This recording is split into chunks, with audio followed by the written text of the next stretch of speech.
आप लोग कैसे हैं? उम्मीद करता हूँ आप लोग स्वस्थ होंगे, मस्त होंगे, अच्छे होंगे।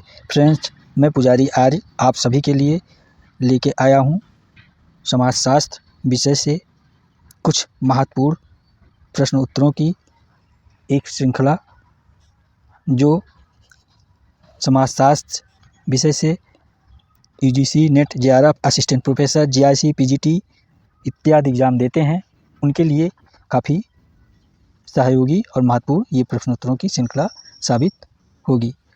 फ्रेंड्स, आपका ज़्यादा समय ना लेते हुए आइए हम अपने मूल प्रश्नोत्तर पर आते हैं। आपका हमारे यूट्यूब चैनल में फ्रेंड्स स्वागत है। प्रश्नोत्तर नंबर 1 है, समाजशास्त्र को एक ऐसे विज्ञान के रूप में किसने परिभाषित किया है जो सामाजिक क्रिया की व्याख्यात्मक समझ का प्रयास करता है ताकि इसके पाठ्यक्रम और प्रभावों की कारणात्मक व्याख्या की जा सके? फ्रेंड्स, ऑप्शन 1 है जॉर्ज सिमेल, ऑप्शन 2 है मैक्स वेबर, ऑप्शन 3 है पेरेटो, ऑप्शन 4 है एप्टानीज। इसका सही उत्तर होगा friends option 2 max weber. Max weber के बारे में फ्रेंड्स कुछ रोचक जानकारियाँ इस प्रश्नोत्तर से संबंधित। मैक्स वेबर ने समाजशास्त्र को एक ऐसे विज्ञान के रूप में परिभाषित किया है जो सामाजिक क्रिया की व्याख्यात्मक समझ का प्रयास करता है ताकि इसके पाठ्यक्रम और प्रभावों की कार्यात्मक व्याख्या की जा सके। Max weber Protestant ethic and the spirit of capitalism नामक अपनी रचना के लिए जाने जाते हैं।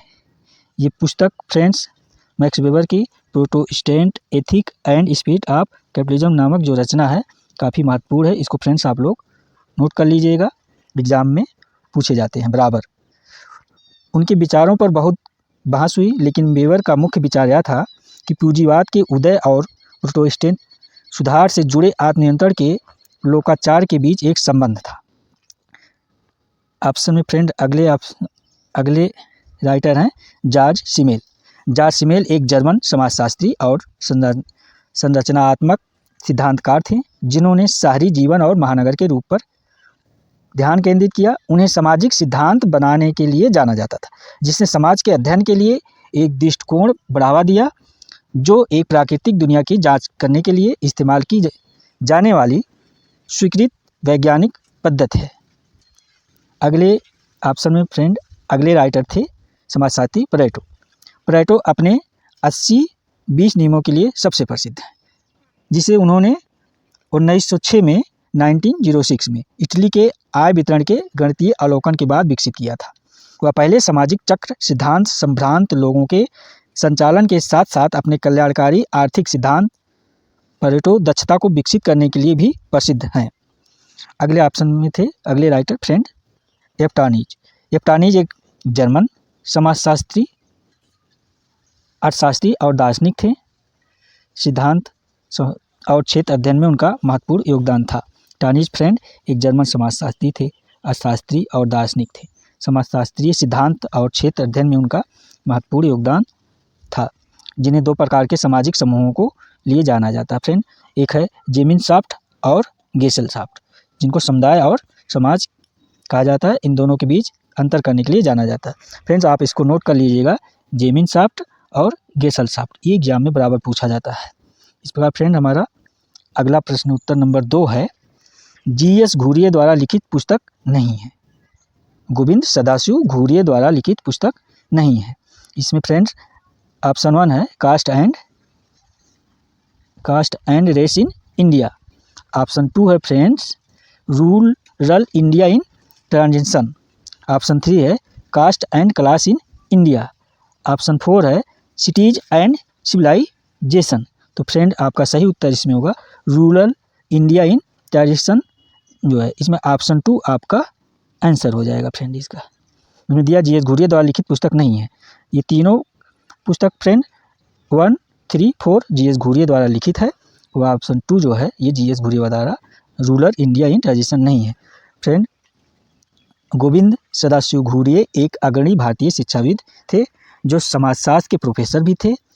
1924 में बॉम्बे विश्वविद्यालय में समाजशास्त्र विभाग के प्रमुख बनने वाले वे दूसरे व्यक्ति बने और व्यापक रूप से भारत में भारतीय समाजशास्त्र और समाजशास्त्र के संस्थापक के रूप में जाना जाता है उन्हें। फ्रेंड इसको ध्यान दीजिएगा, भारत में भारतीय समाजशास्त्र के संस्थापक रूप में जाना जाता है, ये पूछा जाता है। और जो समाजशास्त्र विभाग के प्रमुख बनने वाले दूसरे व्यक्ति बने, ये भी पूछा, इसको ध्यान दीजिएगा फ्रेंड। और जीएस घुरिये की कुछ इंपॉर्टेंट पुस्तक है फ्रेंड, जो है caste and race in India, ये जीएस घुरिये का है। Caste and class in India, GS Ghurye का। Cities and civilisation, GS Ghurye का। केवल फ्रेंड ये जो रूरल इंडिया इन ट्रांजिशन, ये AR देसाई का, ये जीएस घुरिये का नहीं है, ये AR देसाई का पुस्तक है फ्रेंड। ये अक्षयराम रमणलाल देसाई, इनको AR देसाई कहते हैं friend. Caste and race in India वर्षों से पुस्तक भारत के समाजशास्त्र और नृविज्ञान के छात्रों के लिए एक मूल कार्य के रूप में बनी हुई है। इसे बनी हुई है caste class in India Govind Sadashiv Ghurye, GS Ghurye की यह कृत इतिहास और जाति की उत्पत्ति पर इनके विचारों की प्रस्तुत करती है। सिटीज एंड सिविलाइजेशन, इस कृत को विद्वानों ने सांस्कृतिक दृष्टि से महत्वपूर्ण मानते हैं। और जैसा कि हम जानते हैं फ्रेंड, सभ्यता ज्ञान के आधार पर हिस्सा है। रमणलाल देसाई एक भारतीय समाजशास्त्री, मार्क्सवादी और सामाजिक कार्यकर्ता थे। वह 1967 में बॉम्बे विश्वविद्यालय में समाजशास्त्र विभाग के प्रोफेसर और प्रमुख थे। देसाई के अनुसार भारत राष्ट्रवाद ब्रिटिश उपनिवेशवाद द्वारा निर्मित भौतिक परिस्थितियों का परिणाम है। औद्योगिकरण और आधुनिकीकरण की शुरुआत करके अंग्रेजों ने नए आर्थिक संबंध विकसित किए। इस प्रकार जीएस घुरिये द्वारा लिखित एक पुस्तक रूरल इंडिया इन ट्रांजिशन इनमें से नहीं है।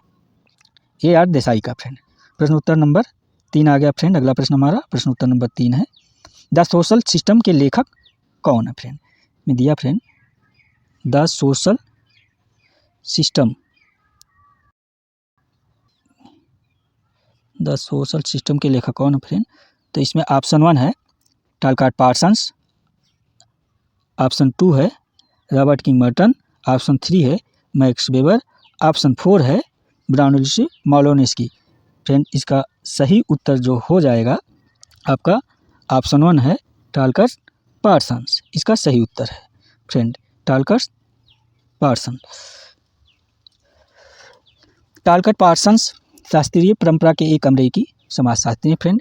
ये जो है एक अमेरिकी समाजशास्त्री हैं फ्रेंड्स टालकाट पार्सन्स, जो अपने सामाजिक क्रिया सिद्धांत और संरचनात्मक कार्यात्मक के लिए जाने जाते हैं। सिद्धांत संरचनात्मक और कार्यात्मक के लिए जाने जाते हैं। पार्सन्स को 20वीं शताब्दी में समाजशास्त्र में सबसे प्रभावशाली व्यक्तित्व में से एक माना जाता है। द सोशल सिस्टम के लेखक टालकाट पार्सन्स हैं। फिर द सोशल सिस्टम के लेखक टालकाट पार्सन्स हैं। समाजशास्त्र में एक सामाजिक व्यवस्था संबंध का एक प्रतिरूप वाला नेटवर्क है, जो एक पूर्ण सुसंगत का निर्माण करता है, जो व्यक्तियों, समूहों और संस्थानों के बीच मौजूद होता है। यह भूमिका और स्थिति की औपचारिक संरचना है, जो एक छोटे स्थिर समूह में बन सकती है। पार्सन्स के अनुसार सामाजिक प्रणालियाँ भाषा की व्यवस्था पर निर्भर करती हैं और एक सामाजिक व्यवस्था के रूप में योग्य होने के लिए समाज में संस्कृत का अस्तित्व होना चाहिए। फ्रेंड रॉबर्ट किंग मर्टन हैं, एक अमेरिकी समाजशास्त्री थे, जो ऑप्शन में फ्रेंड रॉबर्ट किंग मर्टन भी हैं, जिन्हें आधुनिक समाजशास्त्र का संस्थापक, पिता और अपराध शास्त्र के उपक्षेत्र में एक प्रमुख योगदानकर्ता माना जाता है। उन्होंने अमेरिकन सोशियोलॉजिकल एसोसिएशन के 47वें अध्यक्ष के रूप में किया है फ्रेंड। तो इसको फ्रेंड ध्यान दीजिएगा, अमेरिकन सोशियोलॉजिकल एसोसिएशन के 47वें अध्यक्ष के रूप में कार्य किया है रॉबर्ट किंग मर्टन। ये अमेरिकी समाजशास्त्री हैं फ्रेंड, ये भी आप लोगों को पता भी होगा। और ये जो है इनको आधुनिक समाजशास्त्र का संस्थापक पिता कहा जाता है और अपराधशास्त्र के क्षेत्र में इनका योगदान महत्वपूर्ण रहा है। ये आप ध्यान दीजिएगा फ्रेंड आर के मर्टन के बारे में। अगले ऑप्शन में थे फ्रेंड जो मैक्स वेबर एक जो है German Shastri. Max weber friend एक जर्मन शास्त्री हैं और इतिहासकार, न्यायविद, राजनीतिक अर्थशास्त्री थे, जिन्हें आधुनिक पश्चिमी समाज के विकास में महत्वपूर्ण योगदान के लिए सिद्धांतकारों में से जाना जाता है। उनके विचारों में सामाजिक सिद्धांत और अनुसंधान पर गहरा प्रभाव है। मालिनोव्स्की ने स्वयं को अपने पूर्ववर्तियों के विकासशील प्रतिमान और आलोचक करके कार्यात्मकता का परिचय देते हुए नृविज्ञान में एक क्रांति को प्रभावित करने के रूप में देखा, जिससे अन्य संस्थाएं अन्य लोगों को समझने के तरीके के रूप में मानव जैविक आवश्यकताओं को बाधित करती। इस प्रकार द सोशल सिस्टम के लेखक टालकट पार्सन्स हैं। हमारा प्रश्न उत्तर नंबर 4 है फ्रेंड, रस्सियों के सहारे ट्रक को खींचने वाले लोगों का समूह सहयोग का एक उदाहरण है। तो एग्जाम्पल फ्रेंड, प्रत्यक्ष, अप्रत्यक्ष, द्वितीयक, अस्वैच्छिक। तो इसका फ्रेंड्स सही आंसर है प्रत्यक्ष। ऑप्शन 1 हो जाएगा इसका सही आंसर, प्रत्यक्ष। प्रत्यक्ष सहयोग तब होता है जब एक साझा लक्ष्य को पूरा करने के लिए व्यक्तियों या समूह प्रत्यक्ष तौर पर कार्य करते हैं। आमतौर पर प्रत्यक्ष सहयोग में एक साथ काम करने वाले बीच घनिष्ठ संबंध होता है। वह सहयोग है जिसमें प्रतिभागियों का साझा हित रुचि होती है। उदाहरण के लिए खेलना, प्रार्थना करना, अध्ययन करना और खेत या सड़क निर्माण, गृह निर्माण पर एक साथ काम करना प्रत्यक्ष सहयोग के उदाहरण है। फिर जब एक साथ सब लोग मिलकर काम करते हैं प्रत्यक्ष रूप से, जैसे ट्रक का खींचना, एक साथ मिलकर सहयोग कर रहे हैं, तो ये प्रत्यक्ष उदाहरण है। रस्सी से ट्रक को खींचने वाले लोगों का एक समूह प्रत्यक्ष सहयोग का एक उदाहरण है। अप्रत्यक्ष फ्रेंड, इसमें अप्रत्यक्ष है, ऑप्शन में अप्रत्यक्ष के बारे में थोड़ी जानकारी। अप्रत्यक्ष सहयोग तब होता है जब एक साझा लक्ष्य को पूरा करने के लिए व्यक्ति अलग अलग या अप्रत्यक्ष रूप से कार्य करते हैं। अप्रत्यक्ष सहयोग आमतौर पर श्रम विभाजन पर आधारित होता है। उदाहरण के लिए जब बढ़ई, प्लम्बर और राजमिस्त्री एक घर बनाने में सहयोग करते हैं, यह सहयोग श्रम विभाजन के सिद्धांत पर आधारित है। माध्यमिक सहयोग सरकार, उद्योग, ट्रेड यूनियनों और चर्च आदि जैसे माध्यमिक समूहों में पाया जाता है। उदाहरण के लिए एक उद्योग में प्रत्येक व्यक्ति अपने स्वयं की मजदूरी, वेतन, पदोन्नति, लाभ और कुछ मामलों में प्रतिष्ठा और शक्ति के लिए दूसरों के सहयोग से काम कर सकता है।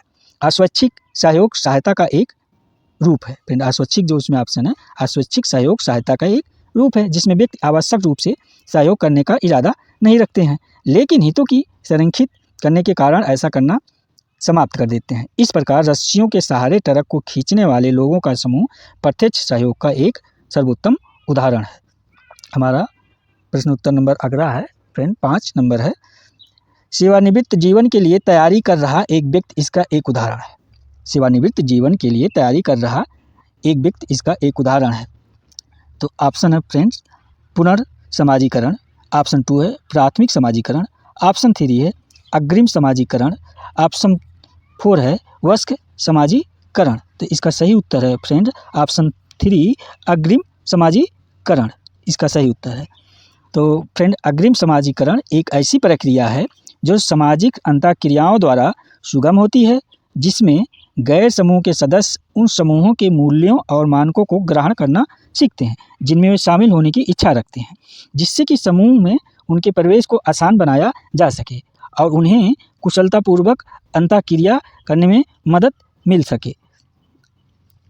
अग्रिम समाजीकरण के उदाहरणों में कानून विद्यालय के छात्र शामिल हैं, जो सीखते हैं कैसे वकीलों की तरह व्यवहार करना है।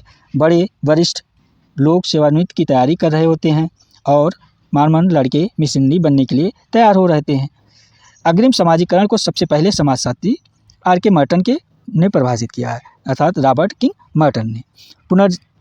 पुनर्समाजीकरण पूर्व व्यवहार, पूर्व आचरण को त्यागने और किसी के जीवन में प्रवेश के हिस्से के रूप में नए लोगों को स्वीकार करने की प्रक्रिया को संदर्भित करता है।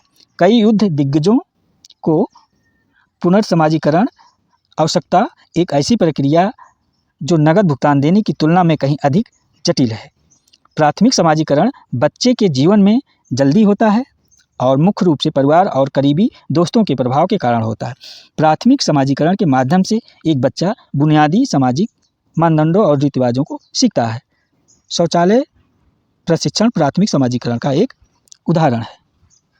कई वरिष्ठ लोग व्यायाम कक्षाओं में समय बिताकर सामूहिकरण करते हैं, जो जीवन काल, आयु वृद्धि बढ़ाने की क्षमता सहित कई शारीरिक लाभ प्रदान कर सकता है। इस प्रकार सेवानिवृत्त जीवन की तैयारी कर रहा व्यक्ति अग्रिम समाजीकरण का एक उदाहरण है। हमारा प्रश्न उत्तर नंबर अगला है फ्रेंड, प्रश्न उत्तर नंबर 6। इसमें कथन कारण है फ्रेंड। कथन ए है, भारत में समाजशास्त्र और सामाजिक नृविज्ञान अर्थात मानव शास्त्र औपनिवेशिक हितों में विकसित हुआ।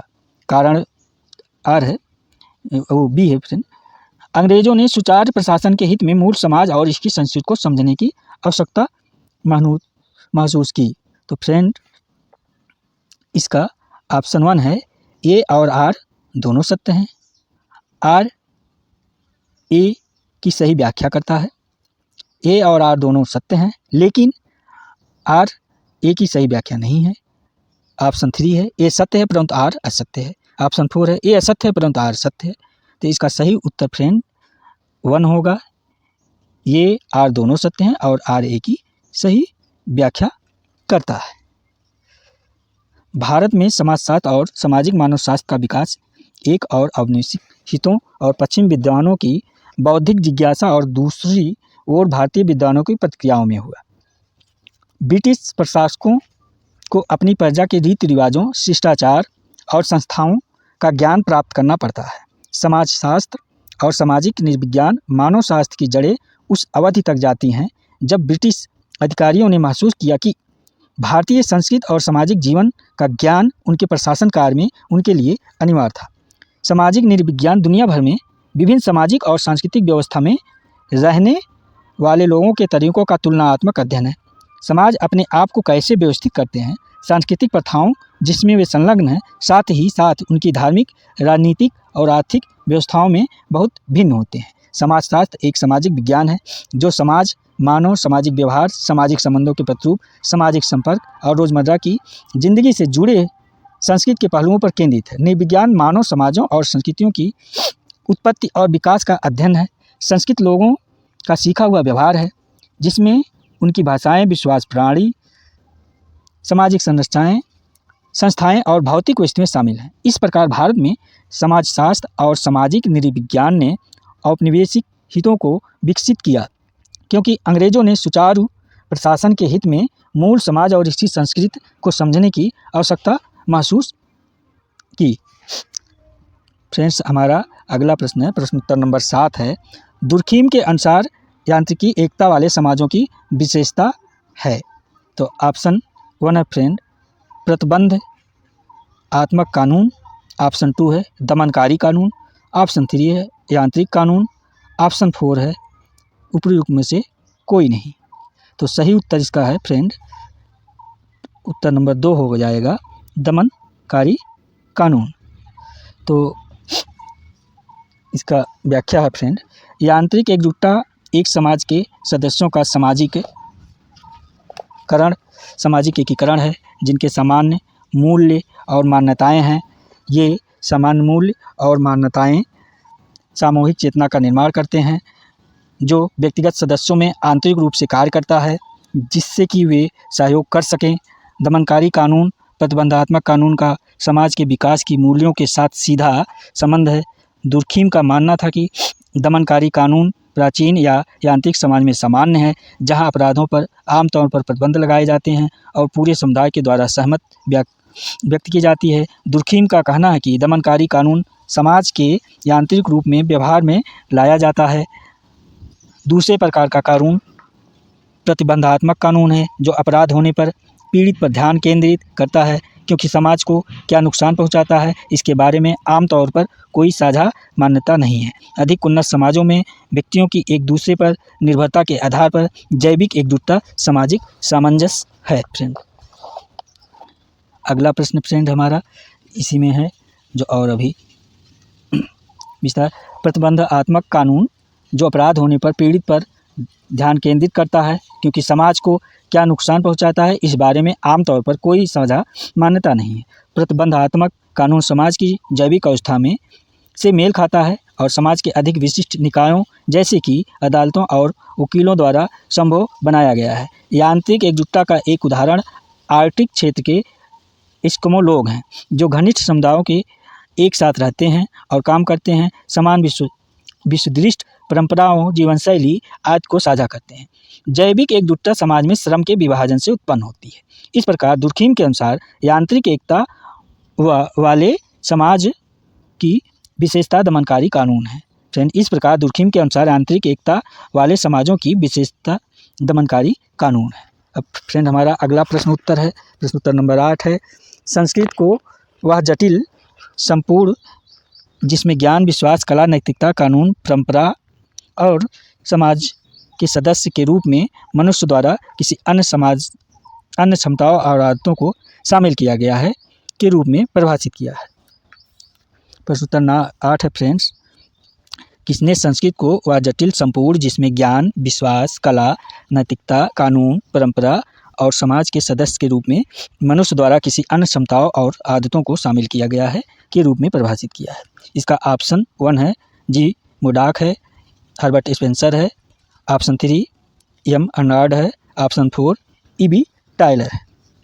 तो इसका सही उत्तर फ्रेंड्स है ऑप्शन नंबर 4 ई.बी. टायलर इसका सही उत्तर है फ्रेंड्स। इसका फ्रेंड्स जो विवरण दिया गया आगे ई.बी. टायलर के बारे में विस्तार पूर्वक, आइए हम देखते हैं क्या है। Friends, EB. टायलर ने संस्कृत को वह जटिल संपूर्ण जिसमें ज्ञान, विश्वास, कला, नैतिकता, कानून, परंपरा और समाज के सदस्य के रूप में मनुष्य द्वारा अधिकृत किसी अन्य क्षमताओं और आदतों को शामिल किया गया है के रूप में परिभाषित किया है। ई.बी. टायलर ने कहा है कि सभी समाज जंगलीपन से सभ्यता तक बर्बरता से विकास के 3 बुनियादी चरणों में गुजरे हैं। टायलर ने सामाजिक नृविज्ञान के संस्थापक व्यक्ति हैं और उनके विद्वतापूर्ण कार्यों ने 19वीं शताब्दी में नृविज्ञान के अनुशासन के निर्माण में मदद की है। जेपी मर्डॉक एक अमेरिकी मानव विज्ञानी थे फ्रेंड। जेपी मर्डॉक एक अमेरिकी मानव विज्ञानी थे जिन्हें नृवंश विज्ञान के अध्ययन के अनुभवजन्य दृष्टिकोण और विभिन्न संस्कृतियों और परिवार रिश्तेदारी संरचनाओं के अध्ययन के लिए याद किया जाता है। फ्रेंड, हर्बर्ट स्पेंसर भी है इस ऑप्शन में, आपने देखा है। हर्बर्ट स्पेंसर एक अंग्रेजी दार्शनिक, मनोवैज्ञानिक, जीव विज्ञानी, मनोवैज्ञानी और समाजशास्त्री थे। सामाजिक डार्विनवाद की अपनी परिकल्पना के प्रसिद्ध थे। समाजशास्त्री सामाजिक डार्विनवाद परिकल्पना के प्रसिद्ध हैं, जिन्होंने योग्यतम उत्तरजीवी अभिव्यक्ति शुरुआत, जिसे उन्होंने चार्ल्स डार्विनवाद की विकासवाद की बात की है। 1859 की पुस्तक उनकी friend on the origin of speech पढ़ने के बाद जीव विज्ञान के सिद्धांतों को 1864 में जो है हर्बर्ट स्पेंसर ने फ्रेंड्स गढ़ा। एम आर्नोल्ड, ये भी ऑप्शन में फ्रेंड, एम आर्नोल्ड एक अंग्रेजी कवि हैं। ये एक अंग्रेजी कवि हैं, सांस्कृतिक आलोचक थे जिन्हें एक दृश्य लेखक के रूप में चित्रित किया गया। वह एक प्रकार के लेखक हैं जो समकालीन सामाजिक मुद्दों पर पाठक को निर्देश देते हैं। इस प्रकार फ्रेंड हमारा प्रश्न नंबर 8 समाप्त हुआ।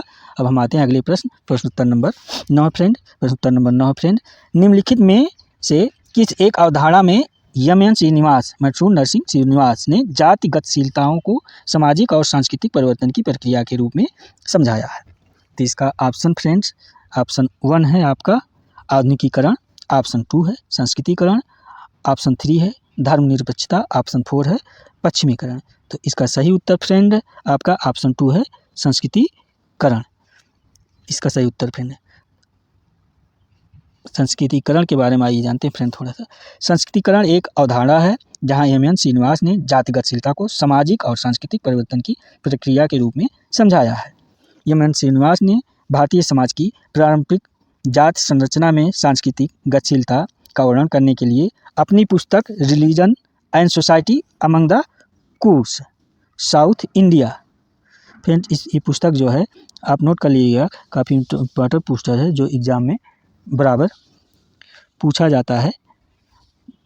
पुस्तक का जो friends religion and society among the Koos of south India में संस्कृतिकरण की अवधारणा को समझाया है। इन्होंने फ्रेंड संस्कृतिकरण की जो अवधारणा है उसके बारे में इस पुस्तक में समझाया। कौन? एम श्रीनिवास ने। मैसूर के कुर्गों के अपने अध्ययन में उन्हें पता चला कि निचली जातियाँ ब्राह्मणों के कुछ सांस्कृतिक आदर्शों को अपनाकर अपनी जात पदानुक्रम में अपनी स्थिति बढ़ाने की कोशिश कर रही थी। फ्रेंड्स ये वहाँ की निचली जातियों के बारे में अध्ययन किया है कुर्गों मैसूर में। उन्होंने कहा जो निचली जातियाँ हैं ब्राह्मणों के कुछ क्रियाक्रम को अपनाकर अपने आप को उच्च महसूस करती हैं जातिक्रम पदोत्सान में। आधुनिकीकरण सामाजिक परिवर्तन की एक प्रक्रिया है जो वैज्ञानिक दृष्टिकोण और तर्क पर आधारित है। धर्मनिरपेक्षीकरण पारंपरिक औपनिवेशिक विश्वास प्रणालियों या धार्मिक मूल्यों और संस्थानों के साथ पहचान से लोगों या समाज का परिवर्तन है जो अनजाने विश्वास प्रणालियों या प्रतीत होता है कि गैर धार्मिक मूल्यों और धर्मनिरपेक्ष आधारित विश्वास प्रणालियों की ओर है। पश्चिमीकरण दुनिया के अन्य हिस्सों में समाजों और देशों द्वारा पश्चिमी यूरोप की प्रथाओं और संस्कृति को अपनाना है, चाहे वह मजबूरी से हो या प्रभाव से हो। अगला प्रश्न उत्तर है हमारा फ्रेंड, प्रश्न उत्तर नंबर 10 है। प्रश्न उत्तर नंबर 10 है, ग्रामीण भारत में किस सामाजिक आंदोलन को पुराने सामाजिक आंदोलन का उदाहरण कहा जा सकता है? ग्रामीण भारत में किस सामाजिक आंदोलन को पुराने सामाजिक आंदोलन का उदाहरण कहा जा सकता है? तो फ्रेंड ऑप्शन नंबर 1 है कृषक आंदोलन, ऑप्शन नंबर 2 है नस्ली आंदोलन, ऑप्शन नंबर 3 है क्षेत्रीय स्वायत्तता आंदोलन, ऑप्शन नंबर 4 है पर्यावरण आंदोलन। इसका सही उत्तर है फ्रेंड ऑप्शन नंबर 1 कृषक आंदोलन जो है। ग्रामीण भारत में किसान आंदोलनों का पुराने सामाजिक आंदोलनों का उदाहरण कहा जा सकता है। किसान आंदोलन एक सामाजिक आंदोलन है जिसमें कृषि नीति, किसानों के अधिकार शामिल हैं। किसान अत्याचार, भारतीय उद्योगों के लिए भारी नुकसान और प्रतिकूल नीतियां किसान आंदोलनों के कारण ही होते हैं। नस्ली अथवा जातीय आंदोलनों का सामाजिक परिवर्तन को बढ़ावा देने या विरोध करने के इरादे से अधिनियमित किया जाता है। वे समूहों द्वारा आयोजित किए जाते हैं जो मूल संस्कृति, भाषा, धर्म, क्षेत्र या फेनोटाइप में भिन्न होते हैं। क्षेत्रीय स्वायत्तता आंदोलन कानूनों और नियमों के प्रावधानों के अनुसार स्थानीय सरकार और सार्वजनिक मामलों को प्रशासित और व्यवस्थित करने के लिए एक स्वायत्त क्षेत्र के अधिकार और दायित्व से संबंधित है। पर्यावरण आंदोलन में संरक्षण और हरित राजनीति शामिल है। पर्यावरणीय मुद्दों को संबोधित करने के लिए एक विविध दार्शनिक, सामाजिक और राजनीतिक आंदोलन हैं। अगला प्रश्न उत्तर नंबर 11 फ्रेंड्स हमारा, कौन सा सिद्धांत इस विचार की वकालत करता है कि समाजशास्त्र का अधिकार क्षेत्र दैनिक जीवन की सामान्य भावना है? तो इसका ऑप्शन नंबर 1 है फ्रेंड्स व्यवहारिकता, ऑप्शन नंबर 2 है संरचनावाद, ऑप्शन नंबर 3 है विनिमय सिद्धांत, ऑप्शन नंबर 4 है परिघटना। तो फ्रेंड इसका सही उत्तर हो जाएगा आपका ऑप्शन नंबर 4 है परिघटना। तो परिघटना चेतना की संरचनाओं का अध्ययन है, जैसा कि प्रथम व्यक्ति के दृष्टिकोण से अनुभव किया गया है। एक अनुभव की केंद्रीय संरचना इसकी चिंता है। इसे किसी सामग्री की ओर निर्देशित किया जा रहा है क्योंकि यह किसी वस्तु का या उसके बारे में एक अनुभव है। परिघटना सिद्धांत इस विचार की वकालत करता है कि समाजशास्त्र का अधिकार क्षेत्र दैनिक जीवन की सामान्य भावना है। सामाजिक परिघटना विज्ञान का संबंध इस बात से है कि कैसे लोग सामान्य दैनिक जीवन की अंतःक्रिया का उपयोग वास्तविकता और अंतर्विशेषता की भावना पैदा करने के लिए करते हैं। सूट्स के अधिकांश कार्य दैनिक अनुभवों के माध्यम से वास्तविकता के निर्माण के लिए उपयोग की जाने वाली विधियों से संबंधित है। सामाजिक विनिमय सिद्धांत की मूल परिभाषा यह है कि लोग जानबूझकर या अनजाने में रिश्ते या कार्य की लागत और पुरस्कार को मापने के द्वारा निर्णय लेते हैं, अंततः अपने पुरस्कार को अधिकतम करने की मांग करते हैं। संरचनात्मक प्रकारवाद का मानना है कि मानव समाज बढ़े हुए भेदभाव की ओर विकसित होते हैं, जिसमें संस्थान अपने द्वारा किए जाने वाले कार्यों में तेजी से विशिष्ट हो जाते हैं। संरचनावाद प्रकृति और मानव जीवन के ज्ञान का एक तरीका है जो व्यक्तिगत वस्तुओं के बजाय रिश्तों में रुचि रखता है, या वैकल्पिक रूप से जहां वस्तुओं को उन रिश्तों के समुच्चय द्वारा परिभाषित किया जाता है जिनके वे भाग हैं, न कि उनके द्वारा अलग किए गए गुणों से संबंधित है। इस प्रकार परिघटना सिद्धांत इस विचार की वकालत करता है कि समाजशास्त्र अधिकार क्षेत्र दैनिक जीवन की सामान्य भावना है। आइए फ्रेंड्स हम अपने अगले प्रश्न पर चलते हैं। प्रश्न उत्तर नंबर 12 है फ्रेंड, भारतीय संदर्भ में झोपड़पट्टी की आबादी में वृद्धि दर्शाती है।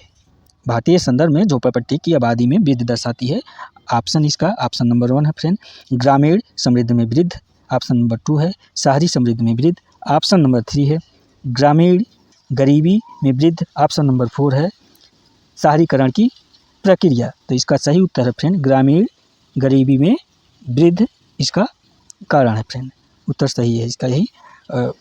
भारतीय संदर्भ में झुग्गी आबादी में वृद्धि या ग्रामीण गरीबी के विस्तार को दर्शाती है। एक झुग्गी एक अत्यधिक आबादी वाला शहरी आवासीय क्षेत्र है जिसमें कमज़ोर निर्माण गुणवत्ता वाली घनी आबादी वाली आवास इकाइयाँ होती हैं और अक्सर गरीबी से जुड़ी होती हैं। मलिन बस्तियों में बुनियादी ढांचा अक्सर खराब या अधूरा होता है और वे मुख्य रूप से गरीब लोगों द्वारा बसाए जाते हैं। ग्रामीण से शहरी प्रवासन तब होता है जब लोग ग्रामीण क्षेत्र से शहरी शहर में अस्थायी या अस्थायी रूप से स्थानांतरित होते हैं। ग्रामीण से शहरी प्रवासन के प्रेरक कारकों में नौकरी की सुविधाओं की कमी, कम वेतन, कम आय, सूखा, ग्रामीण से शहरी प्रवास के लिए कम चिकित्सा और शैक्षिक सुविधाएं हैं। फिर जो ये हर बड़े शहरों में आप मलिन बस्तियां देखते होंगे, जिसको झुग्गी झोपड़ी कहते हैं, वो गरीबों की होती है। उसमें मूल सुविधाओं की, मूलभूत आवश्यकताओं का अभाव होता है। इसका कारण ये है, जो शुरुआत में जो गाँव के गरीब लोग थे, ये नौकरी और चिकित्सा और सूखा, आय, बाढ़ के कारण जाके बच जाते हैं। वही मलिन बस्तियाँ बड़े शहरों में पाई जाती हैं वर्तमान में। फ्रेंड, इस प्रकार हमारा अगला प्रश्न उत्तर नंबर है। प्रश्न उत्तर नंबर 13, प्रायिकता का सिद्धांत ... में प्रयुक्त किया गया है। तो इसका ऑप्शन है फ्रेंड 1 गैर यादृच्छिक प्रतिचयन, ऑप्शन 2 है यादृच्छिक प्रतिचयन, ऑप्शन 3 है ज्यामिति, ऑप्शन 4 है फ्रेंड सामाजिक अनुसंधान। इसका सही उत्तर है फ्रेंड ऑप्शन नंबर 2, आपका यादृच्छिक प्रतिचयन। इसका फ्रेंड ऑप्शन नंबर 2 है यादृच्छिक प्रतिचयन। यादृच्छिक प्रतिचयन में प्रायिकता का नियम लागू होता है फ्रेंड्स। यादृच्छिक प्रतिचयन एक प्रतिचयन तकनीक है जिसमें प्रत्येक नमूने के चुने जाने की समान संभावना होती है। बेतरतीब ढंग से चुने गए नमूने का मतलब कुल आबादी का निष्पक्ष प्रतिनिधित्व होता है। गैर यादृच्छिक प्रतिचयन, इसमें जो ऑप्शन गैर है, अगला ऑप्शन फ्रेंड्स, गैर यादृच्छिक प्रतिचयन एक प्रतिचयन तकनीक है जहां नमूना चयन केवल यादृच्छिक मौके के अलावा अन्य कारकों पर आधारित होता है। दूसरे शब्दों में गैर यादृच्छिक नमूना प्रकृति में पक्षपाती है, क्योंकि नमूने का चयन शोधकर्ता की सुविधा, अनुभव या निर्णय के आधार पर किया जाएगा। अगला ऑप्शन जो फ्रेंड था उसमें ज्यामितीय गणित की सबसे पुरानी शाखाओं में से एक है। यह आंतरिक गुणों जैसे दूरी, ज्यामितीय गणित की फ्रेंड है जो पुरानी शाखाओं में से एक है। यह अंतरिक्ष जानते हैं फ्रेंड है, अंतरिक्ष गुणों जैसे दूरी, आकार, आकृति और आंकड़ों के सापेक्ष स्थिति को संबंधित करते हैं। सामाजिक अनुसंधान एक व्यवस्थित योजना के बाद सामाजिक विज्ञानों द्वारा किया गया है शोध है। सामाजिक अनुसंधान पद्धतियों मात्रात्मक गुणात्मक के रूप में वर्गीकृत किया जाता है।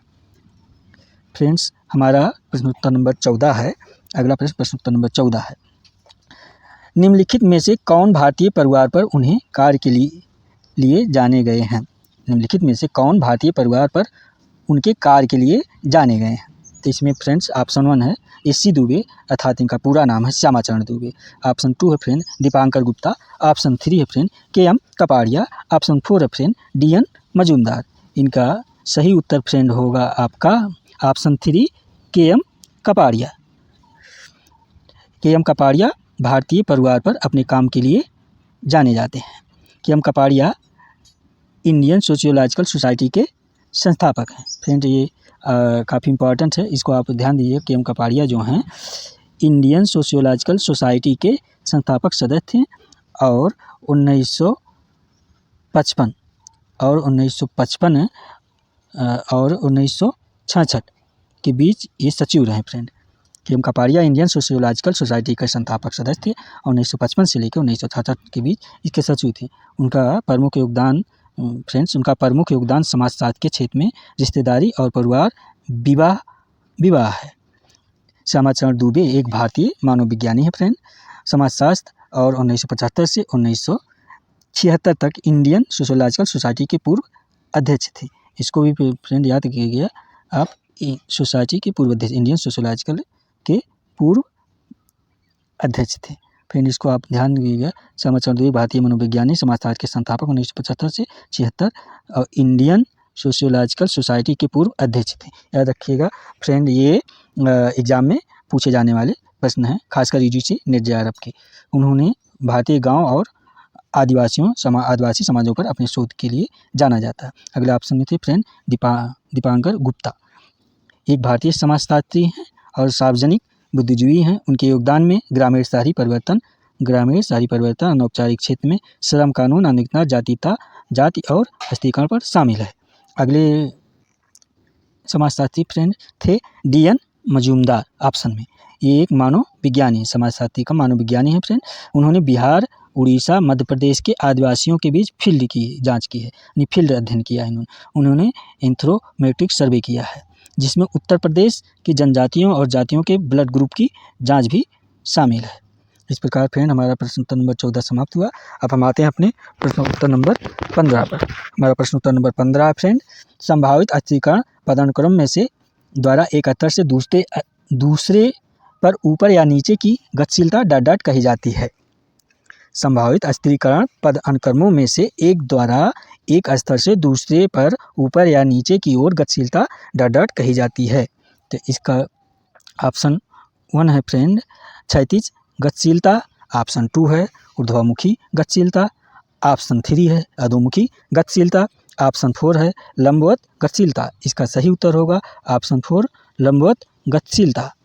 संभावित अस्थिरीकरण पदानुक्रमों में से एक द्वारा ऊपर या नीचे एक स्तर से दूसरे स्तर तक जाने को लंबवत गतिशीलता कहा जाता है। लंबवत गतिशीलता एक सामाजिक स्थिति में बदलाव है।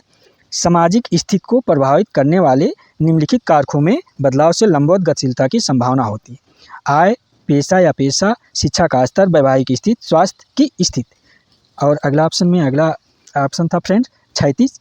तो क्षैतिज गतिशीलता जो एक प्रकार की सामाजिक गतिशीलता है, आर्थिक स्थिति, प्रतिष्ठा और व्यक्ति की जीवन शैली में बदलाव के बिना भी भौतिक स्थान या पेशे के परिवर्तन या एक समान समूह या स्थिति के दूसरे में अग्र या पश्च गतिशीलता को संदर्भित करती है। ऊर्ध्वमुखी गतिशीलता एक वृद्धि या ऊपर की ओर बदलाव या संदर्भित करती है जब ये निम्न से उच्च सामाजिक वर्ग में जाते हैं।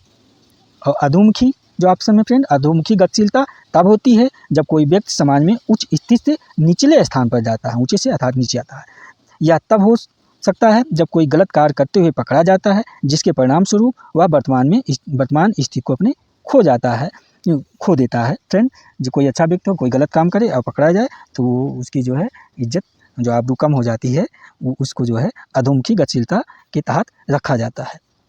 हमारा अगला प्रश्न है फ्रेंड प्रश्न उत्तर नंबर 16 है, किसकी दृष्टि में विवेकीकरण पूंजीवाद के उदय का आधार है। तो ऑप्शन 1 है फ्रेंड लेविस कोजर, ऑप्शन 2 है समनर, ऑप्शन 3 है टाम्बो टामोर, ऑप्शन 4 है मैक्स वेबर। इसका सही उत्तर फ्रेंड आपका हो जाएगा मैक्स वेबर, ऑप्शन 4 इसका सही उत्तर फ्रेंड हो जाएगा। इस प्रकार हमारा प्रश्न उत्तर नंबर 17 है फ्रेंड, प्रिंसिपल्स ऑफ क्रिमिनोलॉजी के रचनाकार कौन है। तो ऑप्शन है फ्रेंड इसमें Karl Marx 1, option 2 Ferris, option 3 है सदरलैंड, ऑप्शन 4 है अगस्ट काम्टे। तो इनका कुछ मित्रों को हमारे इनका आंसर पता भी होगा। इसके ऑप्शन 3 है सदरलैंड है जो है फ्रेंड प्रिंसिपल ऑफ क्रिमिनोलॉजी रचनाकार जो है, जिन्होंने सफ़ेद अपराध की चर्चा की बात की, आप जो है समाजशास्त्र में पढ़े होंगे अपने ग्रेजुएशन के क्लास में ही। प्रश्न उत्तर नंबर 18 है फ्रेंड, मनुष्य एक सामाजिक प्राणी है, यह कथन किसका है। ऑप्शन 1 है प्लेटो, ऑप्शन 2 है हॉब्स, ऑप्शन 3 है अरस्तु, ऑप्शन 4 है फ्रेंड्स स्पेंसर। तो इसका सही उत्तर फ्रेंड्स ऑप्शन 3 है अरस्तु। इसका सही उत्तर फ्रेंड अरस्तु हो जाएगा जो है आपका। ऑप्शन 19 है फ्रेंड प्रश्न उत्तर नंबर 19 है फ्रेंड आपका, टालकट पार्सन्स के मतानुसार व्यवस्था का निर्माण करने वाला तत्व कौन सा है। तो इसका ऑप्शन फ्रेंड ऑप्शन 1 हो जाएगा प्रकार, ऑप्शन 2 हो जाएगा क्रिया, ऑप्शन 3 होगा भूमिका, ऑप्शन 4 होगा परिस्थिति। तो इसका सही उत्तर है फ्रेंड आपका क्रिया। इसका सही उत्तर फ्रेंड आपका क्रिया हो जाएगा सही उत्तर क्रिया। पार्सन्स ने अपनी पुस्तक द सोशल सिस्टम में इसका उल्लेख किया है। क्रिया का उल्लेख है फ्रेंड टालकट पार्सन्स ने अपनी पुस्तक है, इनका पुस्तक का नाम है द सोशल सिस्टम। ये पुस्तक फ्रेंड एग्जाम में पूछा भी जाता है द सोशल सिस्टम के राइटर कौन है, इसको आप लोग याद करिएगा, जो है ध्यान दीजिएगा, एग्जाम ऑफ व्यू काफ़ी इंपॉर्टेंट है ये प्रश्न। प्रश्न उत्तर 20 आ गया फ्रेंड हमारा, साविवी सिद्धांत का आधार क्या है। ऑप्शन 1 है मनोवैज्ञानिक, ऑप्शन 2 है भौगोलिक, ऑप्शन 3 है प्रौद्योगिकी, ऑप्शन 4 है जैविकीय। तो फ्रेंड इसका सही उत्तर आपका हो जाएगा ऑप्शन 4 जैविकीय इसका सही उत्तर है। हर्बर्ट स्पेंसर ने समाज के उद्योग विकास का साविवी सिद्धांत का प्रतिपादन किया है। इस प्रकार फ्रेंड हमारा आज का 20 प्रश्नोत्तरों की एक श्रृंखला थी जो समाप्त हुआ।